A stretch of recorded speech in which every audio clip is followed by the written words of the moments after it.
Chapter है निर्देशांक ज्यामिति का। अब समझने वाली बात यह है कि निर्देशांक ज्यामिति का वास्तविकता में अर्थ क्या है। किसी भी समतल पर अगर आप ऐसे कार्तीय तल बनाएं, इसे कार्तीय तल कहते हैं, जिसे इंग्लिश में कहते हैं कार्टेशियन प्लेन, ये कार्तीय तल कहलाता है। अगर इस कार्तीय तल में या कार्टेशियन प्लेन में आप किसी भी बिंदु या किसी भी पॉइंट को दर्शाने का प्रयास करेंगे, जैसे मैंने एक पॉइंट यहां दर्शाया है, इस पॉइंट को कुछ अंकों से प्रदर्शित किया जाएगा। मान लीजिए कि मैं यहां प्रदर्शित करूं 3,4 से। इस तरह की स्थिति को जब हम गणित में पढ़ते हैं तो उसे निर्देशांक ज्यामिति के रूप में पढ़ा जाता है या कोऑर्डिनेट ज्योमेट्री के रूप में पढ़ा जाता है। लेकिन यहां दूसरी एक और चीज है, या तो किसी बिंदु को दर्शाना हो या किसी रेखा या लाइन को दर्शाना हो। जैसे मान लीजिए मैं एक पॉइंट यहां बना दूं, एक पॉइंट यहां बना दूं और इसका मैं अगर बनाऊं तो ये -2,2, ये मैंने इसका बना दिया है एक निर्देशांक। और अब यहां से यहां तक मैं एक लाइन खींच दूं तो अब पढ़ेंगे हम क्या कि किसी दो बिंदु के अलग अलग निर्देशांक आपके सामने है, 3,4 और दूसरे बिंदु के -2,2।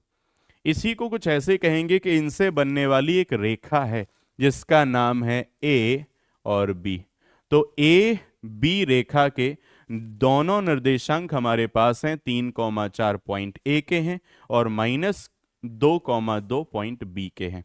इस तरह की चीजें हमें निर्देशांक ज्यामिति में पढ़नी होती हैं। सबसे पहले हम ये जानेंगे, जिसके बारे में थोड़ा सा अभी हमने पढ़ भी लिया, कि कार्तीय तल है क्या। दूसरा, ये जो यहां कार्तीय तल में निर्देशांक बने हुए हैं, तो हम दूसरा शब्द ध्यान में रखेंगे, निर्देशांक। निर्देशांकों में आते हैं फिर भुज और आते हैं कोटि। तो भुज और कोटि के बारे में हम पढ़ेंगे। फिर एक शब्द आता है यहां अक्ष, या एक्सिस कहते हैं इंग्लिश में इसे, अक्ष के बारे में हम पढ़ेंगे। फिर यहां आता है एक अगला पॉइंट जिसे हम कहेंगे चतुर्थांश, जिसे हम क्वाड्रेंट्स कहेंगे। एक एक करके ये जो टर्म है इनके बारे में जानना बहुत जरूरी है, ताकि हम चैप्टर की छोटी छोटी बातों को जानते हुए, चैप्टर के बारे में समझते हुए सारे सवालों को आराम से कर पाएं, चाहे वो पहले टाइप के बेसिक सवाल हों। धीरे धीरे सवाल जैसे जैसे टाइप बढ़ेंगे, सवाल एडवांस कैटेगरी में जाएंगे। तो सबसे पहले कार्तीय तल, इसे इंग्लिश में कहते हैं कार्टेशियन प्लेन। ये है कार्टेशियन प्लेन। ये क्या है? किसी समतल पर बनी हुई इस तरह की आकृति कार्टेशियन प्लेन कहलाती है, जिसमें हम दो तरह के एक्सिस का यूज करते हैं या दो तरह के अक्षों का इस्तेमाल करते हैं। ये जो आपके सामने इस तरह की रेखा है, इसे आप लेटी हुई रेखा भी कह सकते हैं, इसे आप कहें तो हॉरिजॉन्टल लाइन भी कह सकते हैं। ये एक्सिस कहलाता है एक्स एक्सिस, इसे हिंदी में एक्स अक्ष कहते हैं। और ये जो वर्टिकल लाइन है, इसे आप खड़ी हुई रेखा भी कह सकते हैं, ये वाई एक्सिस कहलाता है, इसे हिंदी में वाई अक्ष कहते हैं। पहली चीज तो ये। अब यहां जब एक्सिस हमने बना लिए तो दो बातें और आती हैं। तो जब ये एक्सिस एक्स वाला यहां बनेगा तो पॉजिटिव सेंस में होता है, वाई एक्सिस यहां पर पॉजिटिव होता है, एक्स एक्सिस यहां नेगेटिव होता है और वाई एक्सिस यहां पर नेगेटिव होता है। तो हमने सबसे पहले कार्तीय तल के बारे में जान लिया कि कार्टेशियन प्लेन क्या है। इस तरह से एक्सिस को हम कंबाइन करके बनाएंगे तो ये एक कार्तीय तल होता है। हमने ये जाना एक्स एक्सिस कौन सा है, जो हॉरिजॉन्टल लाइन लेटी हुई रेखा, और वाई एक्सिस कौन सा है, जो खड़ी हुई रेखा है या वर्टिकल लाइन है। हमने ये भी जाना कि एक्स एक्सिस यहां पर पॉजिटिव होगा, राइट साइड। ये जो पॉइंट है बीच वाला, इसे हम अभी बाद में देखेंगे ये क्या है। ये एक्स एक्सिस पॉजिटिव होता है, लेफ्ट में जाएंगे तो यहाँ एक्स एक्सिस नेगेटिव होता है, वाई एक्सिस ऊपर की ओर पॉजिटिव, वाई एक्सिस नीचे की ओर नेगेटिव होता है। ये जो बीच में पॉइंट बना है इसका नाम होता है मूल बिंदु, इसे कहते हैं मूल बिंदु, और इंग्लिश में इसे कहते हैं ओरिजिन पॉइंट। इसकी भी बहुत बड़ी भूमिका होती है, इसे मूल बिंदु कहते हैं या इंग्लिश में इसे ओरिजिन पॉइंट कहते हैं। ये ओरिजिन पॉइंट होता है या मूल बिंदु कहलाता है। इसकी वैल्यू हमेशा 0,0 होती है, क्योंकि ना तो ये एक्स एक्सेस पे कहीं बढ़ा है ना ये वाई एक्सेस पे कहीं बढ़ा है। तो जब हम यहाँ मूल बिंदु की बात करेंगे या ओरिजिन पॉइंट की बात करेंगे तो इसका निर्देशांक 0,0 होता है। अब यहां पर बात आई निर्देशांक की कि निर्देशांक क्या है। निर्देशांक वो है जो किसी भी बिंदु के बारे में हमें 2 अंकों के द्वारा कुछ मान प्रदर्शित करें। जैसे यहां पर मैंने लिखा 0,0, ये इस तरह का लिखने का तरीका निर्देशांक होता है। जैसे यहां आने वाले सारे के सारे ऐसे मान जो हम लिखेंगे कॉमा के तौर पे, एक अंक पहले एक अंक बाद में, उन दोनों को निर्देशांक के रूप में जाना जाता है। यहां आने वाले दोनों ही मान, ये एक्स एक्सिस है तो पॉजिटिव, यहां वाई एक्सिस है तो पॉजिटिव, यहां का हर मान कैसा होगा, पॉजिटिव और पॉजिटिव होगा। यहां का हर मान कैसा होगा, पहले एक्स लिखेंगे नेगेटिव फिर वाई लिखेंगे पॉजिटिव, तो यहां का हर मान कैसे, नेगेटिव और उसके बाद पॉजिटिव। यहां का हर मान कैसे होगा, पहले एक्स लिखेंगे तो नेगेटिव, यहां वाई लिखेंगे तो नेगेटिव, यहां की सभी वैल्यू नेगेटिव और नेगेटिव होगी। यहां की जो ये चौथा क्वाड्रेंट है इसकी अगर वैल्यू देखें तो क्या होगी, पहले एक्स का मान आएगा तो यहां पॉजिटिव, फिर वाई का मान आएगा तो यहां नेगेटिव होता है। आप इसे फर्स्ट क्वाड्रेंट कह सकते हैं, इसे प्रथम चतुर्थांश कहेंगे फर्स्ट क्वाड्रेंट, इसे द्वितीय चतुर्थांश कहेंगे सेकेंड क्वाड्रेंट, इसे तृतीय चतुर्थांश कहेंगे मतलब थर्ड क्वाड्रेंट, और इसे चतुर्थ चतुर्थांश कहेंगे मतलब फोर्थ क्वाड्रेंट। ये 4 ऐसे क्वाड्रेंट्स हैं। तो हमने सबसे पहले ये जाना कि कार्तीय तल क्या है, जो इस तरह का एक्स एक्सिस और वाई एक्सिस को कंबाइन करके एक प्लेन बनाया जाता है, वो कार्तीय तल के रूप में है। निर्देशांक क्या है, निर्देशांक कैसे बिंदु को दर्शाने के लिए अंकों का प्रयोग किया जाएगा, और निर्देशांक कहाँ किस तरह के होंगे हमने देखा। तो हमने पहले क्वाड्रेंट में देखा कि दोनों पॉजिटिव होंगे, दूसरे क्वाड्रेंट में देखा कि पहला मान नेगेटिव दूसरा मान पॉजिटिव होगा, तीसरे में देखा कि पहला मान नेगेटिव दूसरा मान भी नेगेटिव होगा, चौथे में देखा कि पहला मान पॉजिटिव दूसरा मान नेगेटिव होगा।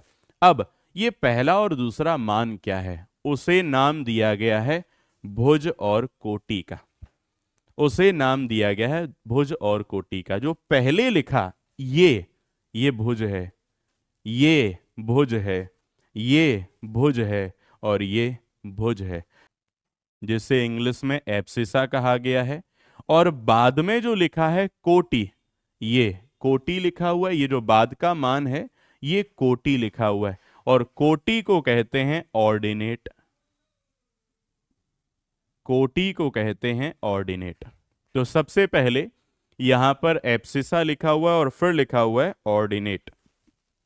तो ये आपको जो मान यहां मिलेगा ये कहलाएगा एब्सिसा, हिंदी में इसे भुज कहेंगे, और उसे हम जब डिनोट करेंगे ना तो x, y से करेंगे। तो हमेशा के लिए आप ध्यान में रखिएगा, जो x कहलाएगा उसे आप बार बार भुज के नाम से जानोगे या बार बार आप उसे एब्सिसा के नाम से जानोगे, और उसी प्रकार जो y होगा वो y कोटि के रूप में आप जानोगे, या इसी को आप ऑर्डिनेट भी कहेंगे आगे चल के।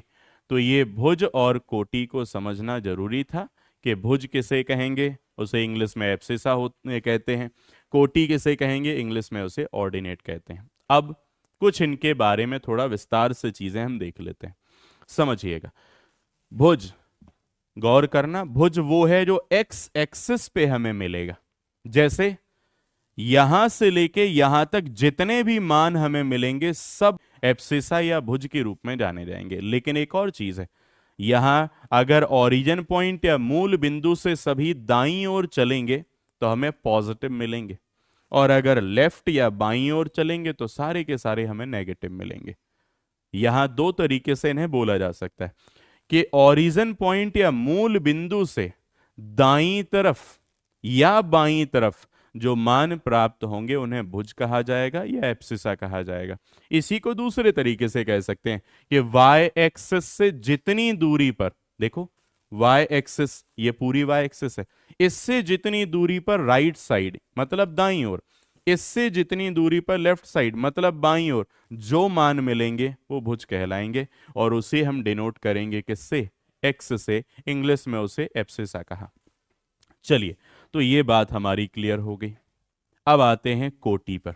कोटि कौन, जो हमें वाई एक्सिस पे मिलने वाला है, मतलब यहां मिलेंगे, इन पे जो मान मिलेंगे। तो कहने का तरीका क्या, मूल बिंदु या ओरिजिन पॉइंट से नीचे जितनी दूरी पर या ऊपर जितनी दूरी पर जो मान मिलेंगे वो कोटि कहलाएंगे, मतलब ऑर्डिनेट कहलाएंगे। इसी को दूसरे तरीके से कहें तो एक्स एक्सिस से नीचे या ऊपर जितनी दूरी पर जो मान मिलेंगे वो कोटि या फिर ऑर्डिनेट कहलाएंगे।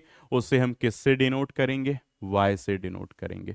तो ये दो बातें हो गई, हमने भुज के बारे में जान लिया, हमने कोटि के बारे में जान लिया। इसे निर्देशांक को कोऑर्डिनेट कहा जाता है इंग्लिश में, ये भी मैं यहां लिख देता हूं। चलो, अब हम आएंगे अक्ष पर। अक्ष क्या है, जो यहां पर बने हुए हैं दो, एक बना x और एक बना y, इसे अक्ष या एक्सिस के तौर पे कहा गया। ये जो लाइंस बनी हुई हैं, x लाइन है, y लाइन है, इन्हें ही दूसरे शब्दों में एक्सिस या फिर अक्ष कहा गया है। इंग्लिश में इन्हें एक्सिस कहते हैं। चतुर्थांश क्या है, चतुर्थांश दोनों एक्सिस के बीच में बने हुए जो चार हिस्से हैं, ये पहला हिस्सा, इसलिए इसे फर्स्ट क्वाड्रेंट या प्रथम चतुर्थांश कहा। ये दूसरा हिस्सा है, जब हम चलते हैं तो एंटी क्लॉकवाइज चलते हैं, यहां से स्टार्ट करते हैं एंटी क्लॉकवाइज, तो ये फर्स्ट क्वाड्रेंट है। ये सेकंड क्वाड्रेंट है, ये थर्ड क्वाड्रेंट है, ये फोर्थ क्वाड्रेंट है। हिंदी में ऐसे ही चतुर्थांश का नाम दिया गया। तो हमने ये देखा, ये है क्वाड्रेंट।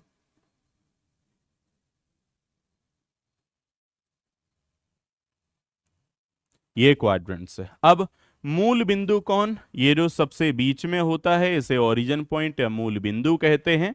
इसका जो ऑर्डिनेट है वो क्या होता है, ऑर्डिनेट और एब्सिसा या फिर एब्सिसा और ऑर्डिनेट, इसका मान 0,0 मानते हैं।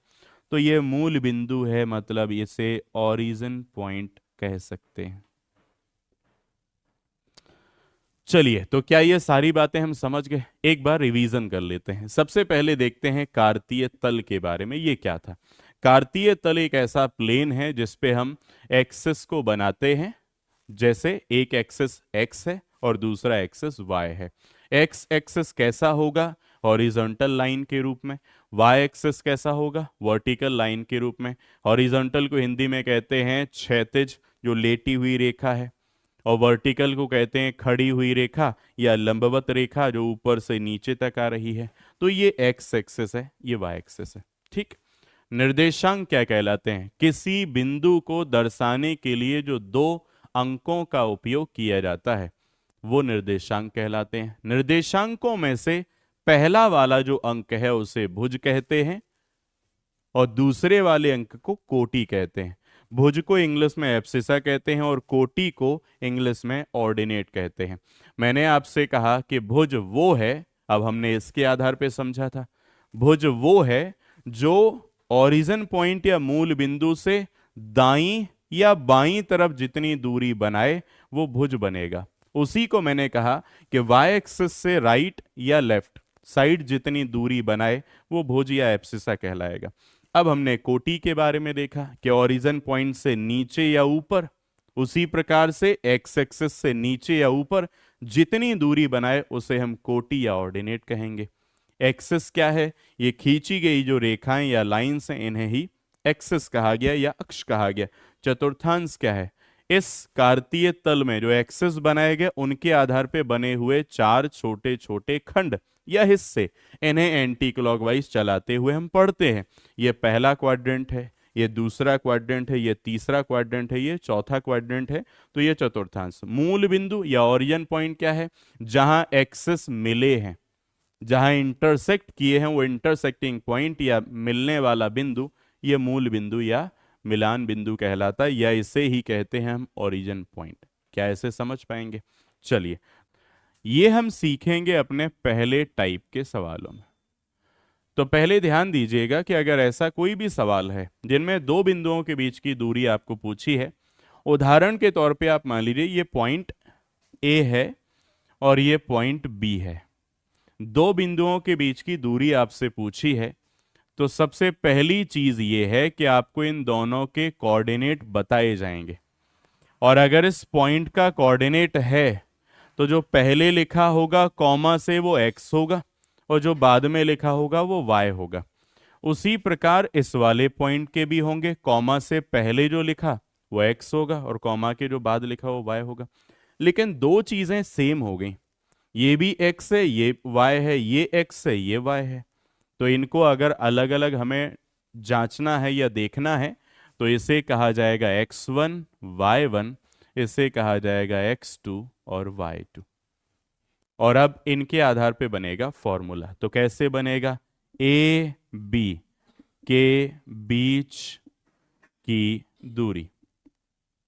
ऐसे किसी भी सवाल का सॉल्यूशन हम अपने फॉर्मूले से करेंगे। फॉर्मूला क्या होगा? यहां फॉर्मूला होगा x1 माइनस x2 का square plus y1 minus y2 का स्क्वायर। या तो आप इसे अप्लाई करेंगे, और अगर किसी सिचुएशन में ये अप्लाई ना हो तो आप इसका उल्टा करके फॉर्मूला अप्लाई करेंगे, x2 माइनस x1 का square plus y2 minus y1 का स्क्वायर। सीधा सीधा कहा जाए तो जो बड़ा मान होगा उसमें से छोटा घटाना है। अगर x1 का मान बड़ा है और y1 का मान x1 का मान बड़ा है, x2 का मान छोटा, तो बड़े से छोटा घटा लीजिए।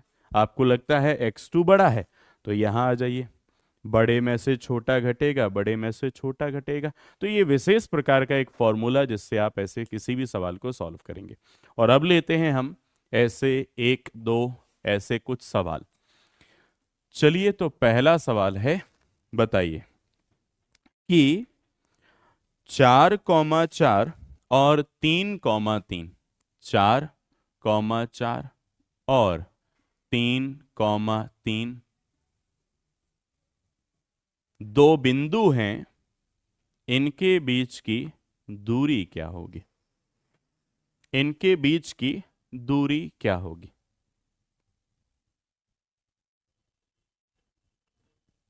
कीजिए सॉल्व।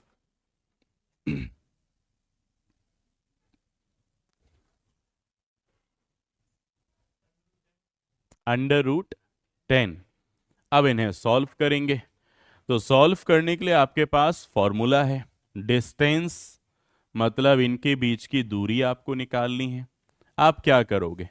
ये 4 है, ये क्या है? x1, और ये है x2, ये y1, ये क्या है? y2। बस इतना ही आपको करना है। तो पहले क्या करोगे? इनका सॉल्यूशन करोगे। 4 में से घटाएंगे 3, इनका स्क्वायर होगा, प्लस यहां भी 4 में से घटाएंगे 3, इनका स्क्वायर होगा। सॉल्व करेंगे, 4 से 3 घटाएंगे तो 1 का स्क्वायर 1 आएगा, प्लस यहां भी 1 आएगा, 1 का स्क्वायर 1 आएगा। इनको कर लेंगे आप सॉल्व, तो आंसर आ जाएगा √2। सॉल्यूशन हो गया है। चलिए अगले सवाल की ओर। दूसरा एक सवाल है, 4,-4 और 3,3। मैं ये सवाल हटा के यहां दूसरा लिख देता हूं, 4,-4 3,3 दो बिंदुओं के बीच की दूरी क्या होगी? हाँ कितना, 5√2। अब आप अगर कोशिश करें तो ये सवाल आप ओरल भी सॉल्व कर सकते हैं। तो चलिए इन्हें ओरल भी देख लिया जाए। अब यहां पर हम क्या है, साइन में कोई गड़बड़ी ना करें, बस ये ध्यान रखना जरूरी है। तो यहां करेंगे तो 4, माइनस करेंगे 3, क्योंकि ये x1 है, ये y1 है, ये x2 है, ये y2 है। 4 - 3, 4 - 3 इसका स्क्वायर प्लस -4 - 3, तो क्या बनेगा, -4 - 3 का स्क्वायर, यही बनेगा। अब आप इसे सॉल्व करेंगे तो ये तो 1 का स्क्वायर 1 प्लस -4 - 3 तो -7 का स्क्वायर, 49। 49 यहाँ पे क्या होगा, माइनस का कि प्लस का, प्लस का हो जाएगा क्योंकि स्क्वायर हुआ है। दोनों का सम करेंगे तो 50 आएगा। 50 का हम फैक्टराइजेशन या कहेंगे इन्हें छोटे टुकड़ों में तोड़ देंगे तो ये बनेगा 25 × 2 और बाहर निकालेंगे तो 5√2 यूनिट आपके सवाल का उत्तर होगा। कर पाएंगे, लिखो फिर अगला। 1,3 और 4,2। मैं यहां तीसरा सवाल लिख देता हूं। तीसरा सवाल है 1,3 और 4,2 के बीच की दूरी बताइए, √10। अब आप स्पीड और बढ़ा सकते हैं इसमें, क्योंकि आपको तरीका आ गया है कि करना कैसे है, तो केवल कैलकुलेशन है जो हम तेजी से कर सकते हैं। तो यहां पर 1 - 4 तो -3, -3 का स्क्वायर करेंगे तो आएगा क्या, 9। ये 3 - 2 बनेगा तो क्या हुआ, 1 का स्क्वायर 1, यहां पे कितना हुआ, प्लस का 1, √10। क्या इसे तोड़ सकते हैं, यही आपका आंसर आ जाएगा, √10 यूनिट आपके सवाल का उत्तर है। तो आपको मैंने 3 सवाल अभी दिए हैं, जिनमें से सबसे पहले जो सवाल है उसे सॉल्व करेंगे। तो सबसे पहले क्या क्या दिया है वो देख लेते हैं। अगर ए पॉइंट हमें दिया है जिसके कोऑर्डिनेट हैं 0, -5, मान लो कोई पॉइंट बी है जो आपसे कहा x, 0, और फिर आपसे कहा जो डिस्टेंस इनका निकलेगा वो अभी तक तो हम 3 सवालों में निकाल चुके हैं। इस बार हमें दे दिया है कि 13 यूनिट है और हमसे पूछा x का मान क्या, ये हमसे पूछा गया है। सॉल्व करने के लिए ये x1, ये y1, ये x2 और ये y2 हमें वैसे ही यूज करना है। हमारे पास फॉर्मूला है डिस्टेंस का, तो डिस्टेंस हमें 13 दिया है, बराबर। अब हम रूट का साइन लगाएंगे और x1 से x2 घटाएंगे तो 0 - x, 0 - x² प्लस y1 से y2 घटाएंगे तो -5 - 0, -5 - 0²। इसे करेंगे सॉल्व, तो ये रूट चाहे तो हटाकर सामने भेज देंगे तो स्क्वायर बनेगा। 13 का स्क्वायर 169, ये बन जाएगा 0 - x का स्क्वायर, तो केवल -x, x² बनेगा। तो ये यहाँ x² प्लस 25, यहां से हम घटाएंगे इनको, क्या बचेगा, 144, और 144 x² का मान है तो यहाँ x का मान आ जाएगा रूट करके 144 से, तो x का मान क्या आएगा, प्लस और माइनस में 12। ऑप्शन है ऐसा, ये आपका उत्तर हो जाएगा। अगले सवाल की ओर हम चलेंगे अब, और इसमें हमें क्या दिया है वो देखते हैं। उदाहरण नंबर 2, इसमें दिया गया है कि ए बी एक बिंदु है जिसमें ए का मान दिया है 2, -3 और बी का मान दिया है 10, y। डिस्टेंस आपको दिया है 10 और y का मान आपसे इस बार पूछा है। इस बार हमें y का मान निकालना है। काम बिल्कुल वैसे ही होगा, यहां पर डिस्टेंस जो आपको दिया है वो हम 10 यूज कर लेंगे और x1 के रूप में लेंगे हम 2 y1 के रूप में -3, x2 है 10 और y2 है y।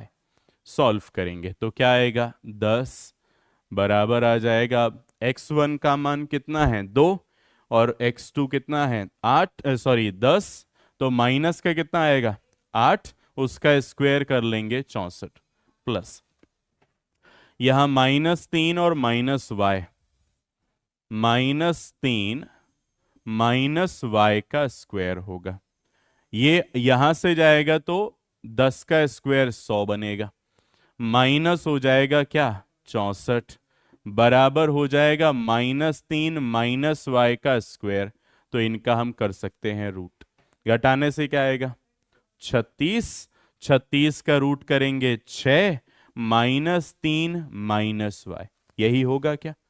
अब आप अगर इसको यहां ले आए तो प्लस का y बनेगा, तो माइनस का 3 है और माइनस का 6 हो जाएगा। क्या ये माइनस का 9 आना चाहिए। तीसरे सवाल की ओर चलते हैं। तीसरा जो सवाल है वो क्या है, देखते हैं। कहा गया इसमें रेखा की लंबाई है कितनी, 5 यूनिट। फिर कहा गया है इसमें एक जो पॉइंट है उसमें 4 और 6 दिया है, 4,6। दूसरे पॉइंट में दिया है सिरे का भुज दिया है 1, मतलब ये x की वैल्यू है 1, और y की वैल्यू क्या है, निकालनी है। तो इसका मतलब y हमें मेजर करना है। ये हमारा तीसरा सवाल हुआ, इस तरह से लिखेंगे हम। काम फिर से वही है, चलिए तो इसे सॉल्व किया जाए।